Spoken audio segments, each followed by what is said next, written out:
অমুসলিমদের সাথে room share করা যাবে? এটা শেষ প্রশ্ন। অমুসলিমদের সাথে রুম শেয়ার করা যাবে যদি কোম্পানির পক্ষ থেকে দেওয়া হয়, তাহলে সেখানে আপনার জন্য বসবাস জায়েজ। এমন কোন দলিল নেই যে অমুসলিমের সাথে রাত কাটানো যাবে না অথবা তার সাথে বসে খাওয়া দাওয়া করা যাবে না, এমন কোন দলিল নেই। কিন্তু সাধারণত অমুসলিমদের সাথে সবসময় থাকলে তাদের দ্বারা প্রভাবিত হইতে পারে। হ্যাঁ, যেমন আগুনের পাশে থাকলে আগুন কাপড়ে লাগতে পারে, শরীরে লাগতে পারে, বা ধোঁয়া লাগবে, ময়লা হবে কাপড় চোপড়, ঠিক তেমনি। সুতরাং যদি আপনার নিজের ভাড়া পে করা রুম হয়, যে আপনি নিজেই চয়েস করছেন রুম, তাহলে অমুসলিমদের সাথে কেন? মুসলিম সমাজের বেনামাজির সাথে বাস করবেন, মুসলিম সমাজের মদখোরদের সাথে বাস করবেন না, যারা নারী ফিতনায় লিপ্ত তাদের সাথে বাস করবেন না, যারা বেঈমান সুদখোর তাদের সাথে বাস করবেন না, আরাম যারা খায় তাদের সাথে বাস করবেন, কারণ ছোঁয়াচে রোগের মতো। হ্যাঁ, এই ছোঁয়াচে লেগে যাবে আপনাদেরকে।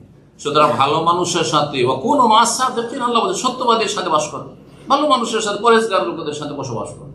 আল্লাহ তৌফিক দান।